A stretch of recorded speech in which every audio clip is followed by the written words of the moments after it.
अगले 2 मिनट में हम लोग इस बारे में बात करेंगे कि रेडियोलॉजी डिपार्टमेंट किसी भी हॉस्पिटल का एक क्रूशियल फंक्शनिंग डिपार्टमेंट या फिर एक बैकबोन कैसे है।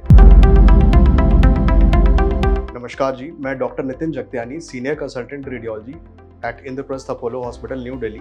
कैसे रेडियोलॉजी हर पेशेंट को अपने डायग्नोसिस तक पहुंचाता है, एक सही ट्रीटमेंट दिलाता है और उनका स्पेशलिस्ट या फाइनल आउटकम्स डिसाइड करता है। Radiology is a branch which includes ultrasound, सीटी, एमआरआई। इन तीनों से आप सब लोग वाकिफ होंगे। ये तीनों इन्वेस्टिगेशंस आपको बॉडी के अंदर की स्ट्रक्चर दिखा के एक डायग्नोसिस तक पहुंचाती है। तो रेडियोलॉजी एक ऐसी ब्रांच है जो आपको हर डायग्नोसिस के नाम तक पहुंचाती है, आपकी बीमारी के बारे में बताती है, उसका आउटकम क्या होगा। ये सारी चीजें एक अच्छी रेडियोलॉजी रिपोर्ट का पार्ट होती हैं। दूसरी चीज ये है कि जैसे आप किसी भी हॉस्पिटल में, स्पेशली जैसे आप इंद्रप्रस्थ अपोलो में आते हैं, तो आपकी कोई भी जांच होती है तो रेडियोलॉजी एक ऐसा डिपार्टमेंट है जो कि 24 आवर फंक्शनल है at a senior level. In the sense कि आपने अल्ट्रासाउंड कराया तो भी आपको एक स्पेशलिस्ट मिलेगा यहाँ पे। आपने अगर कोई भी जांच सीटी एमआरआई आप कराते हैं तो एक खास प्रोटोकॉल रेडियोलॉजी का ये है कि we tend to every case within 15-20 minutes. So that is how radiology is the backbone of every hospital. Because कोई भी केस हो, कोई भी जांच हो, आपकी 15-20 मिनट में एक सीनियर रेडियोलॉजिस्ट आपके केस को देख के आपके डॉक्टर से उसके बारे में चर्चा कर चुका होता है कि क्या बीमारी है, उसका क्या इलाज बेहतर रहेगा,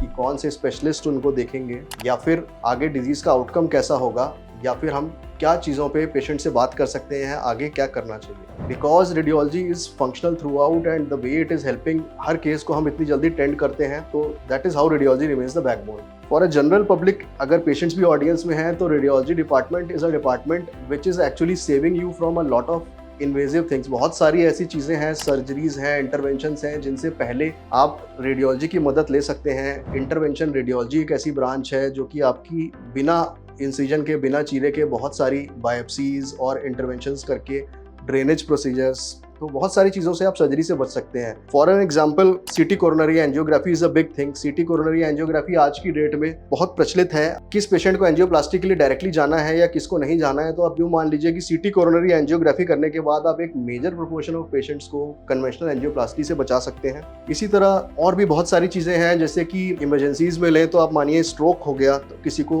जिसको लकवा कहते हैं, स्ट्रोक कहते हैं, अगर किसी को स्ट्रोक आता है और आप सही टाइम पे रेडियोलॉजी डिपार्टमेंट एक अच्छे हॉस्पिटल में पहुंच जाते हैं, तो एमआरआई करके with in a proper time, अगर हॉस्पिटल के प्रोटोकॉल्स ठीक हैं, एक प्रॉपर टाइम सेट है, तो एक गोल्डन पीरियड, एक विंडो पीरियड होता है, उसमें आपने एक स्कैन किया तो आप एक प्रॉपर ट्रीटमेंट पा सकते हैं। So that is how radiology plays a crucial role, remains a backbone to the functioning of any hospital. अगर रेडियोलॉजी डिपार्टमेंट फुल्ली फंक्शनल है, रैपिड एक्टिंग है, टाइम फ्रेम सेट है, तो आपको अपनी डायग्नोसिस, अपना ट्रीटमेंट सही टाइम में मिलेगा और एक appropriate course of treatment decide होगा along with outcomes. Thank you.